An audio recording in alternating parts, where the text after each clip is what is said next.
সালামু আলাইকুম। কংগ্রেচুলেশন বাংলাদেশ জাতীয়তাবাদী দল বিএনপিকে।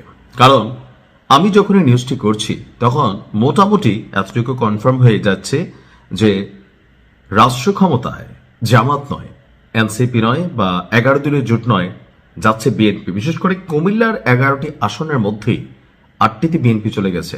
শুধুমাত্র হাসনাত আব্দুল্লাহ তার আসন থেকে পেয়েছেন, আর বাকি ওই জায়গায় খুব বেশি সুবিধা করতে পারেনি জামাত ইসলাম। যাই হোক, আমার আজকের নিউজের জায়গাটা একটু অন্য জায়গায়। আমি আসলে একটা প্রার্থীর পক্ষে ব্যক্তিগত অবস্থান প্রকাশ করেছিলাম, সেটা ছিল তাসনিম জারা। তো দুর্ভাগ্যজনকভাবে তাসনিম জারা আসলে বাংলাদেশের রাজনীতি করার জন্য যোগ্য না।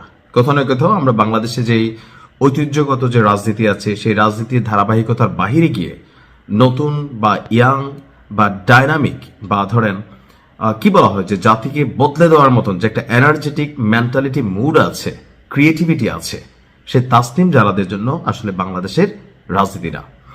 ফেসবুকে আমাদেরকে অনেকেই ভালোবাসে, ফেসবুকে লক্ষ লক্ষ ফলোয়ার থাকে, কিন্তু রাজনীতি এক জিনিস, ফেসবুক আরেক জিনিস, এটা প্রমাণিত হয়ে গেল। আমি যখন কথা বলছি ঢাকা নয়, সংসদীয় আসনের প্রাথমিক নির্বাচনী ফলাফল মোটামুটি নিশ্চিত হয়ে গেছি আমরা। দুটি গুরুত্বপূর্ণ কেন্দ্রে বড় ব্যবধানে এগিয়ে আছেন ধানের শীষ প্রতীকের প্রার্থী হাবিবুর রশিদ হাবিব সাহেব। আপনার বেসরকারি সূত্রে প্রাপ্ত তথ্যগুলো বলছে তার নিকটতম প্রতিদ্বন্দ্বী হিসাবে রয়েছেন শাপলা কলি অর্থাৎ এনসিপির যিনি আছেন প্রতীক প্রার্থীর জাবেদ মিয়া। তবে বিএনপি এখানে শতভাগ জয়ী হতে যাচ্ছে।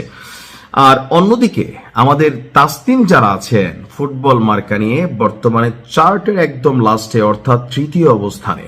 আমরা যতটুকু দেখলাম যে সর্বশেষ 116 নম্বর আসনের যেটা আসলো সেখানে ধানের শীষের প্রার্থী বিপুল ভোটে তিনি আধিপত্য বিস্তার করেছেন। খিলগাঁও গার্লস স্কুল কেন্দ্রীয় আপনার ধানের শীষের জয় জয়কার।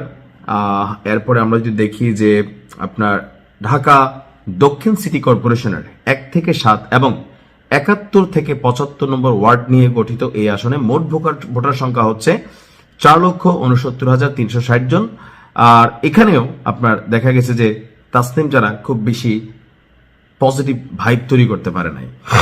এখন তাসনিম যারা নির্বাচনী প্রচারণা ছিল ভিন্ন, টাকা খরচ করবে না, সে ক্রাউড ফান্ডিং এর মাধ্যমে তিনি তার নির্বাচন করেছেন। অর্থাৎ বাংলাদেশে যেখানে প্রার্থীরা টাকা খরচ করে জিতে, সেখানে তাসনিম যারা বা এনসিপির অনেকেই, আবার ধরেন আমি দেখছি ওই যে ব্যারিস্টার ফুয়াদ, ভিপি নুরুল হক নূর, রাশেদ, অনেকেই তারা ক্রাউড ফান্ডিং এর মাধ্যমে জনগণের টাকা দিয়ে নির্বাচন করার প্রতিশ্রুতি দিয়েছিলেন যে দেখেন আপনারা আমাকে টাকা দিয়ে নেতা বানাবেন, এমপি বানাবেন, আমি রাষ্ট্রের কোনো টাকা খাবো না, আমি ভোগ বিলাস করবো না, আপনাদের জন্য কাজ করব।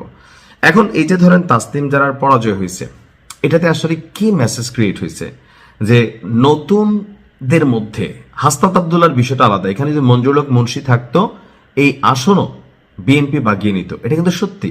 এখন মঞ্জুরুল হক মুন্সি তিনি এখান থেকে মাঠ থেকে ছিটকে যাওয়ার কারণে অন্য যে প্রার্থী আছেন এগুলো টিকবে না।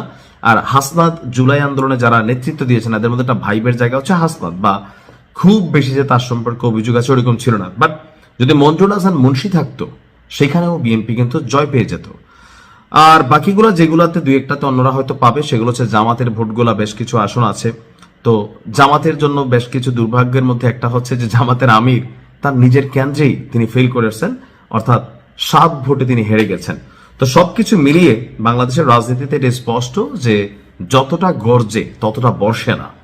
সমীকরণ বলছে বিএনপি কাছাকাছি লেভেলে 250 সিট পাবে, আগামীকালকে হয়তো আপনারা খবর পাবেন। আর জামাত হয়তো 50 থেকে 70টা, অর্থাৎ বিএনপি 200 থেকে 230টা পাবে, জামাত 50 থেকে 70টা পাবে। আর তাসনিম যারা, তার জন্য রাজনীতিটা টাকা কামানোর ইস্যু ছিল না, তার হিউজ আর্নিং আছে, ইউরোপের মতন দেশে তার জন্য রাস্তা খোলা আছে, ফেসবুকে ফ্যান ফলোয়ার আছে। বাট ওই যে নতুনদেরকে রাজনীতিতে টানার জন্য দলের বাহিরে স্বতন্ত্র হিসাবে কেউ যদি ভাবে যে আমি দেশের জন্য সেবা করব, এটা বাংলাদেশে পসিবল না, ইউরোপ আমেরিকাতে পসিবল। তারপর আমি মনে করবো তাসনিম যারা মাঠ ছাড়া উচিত হবে না। আপনি যতটুকু পাইছেন এখানে আপনার একটা ভোটার শ্রেণী ছিল, আপনি আগামী জন্য ট্রাই করবেন। ভালো থাকুন, আসসালামু আলাইকুম।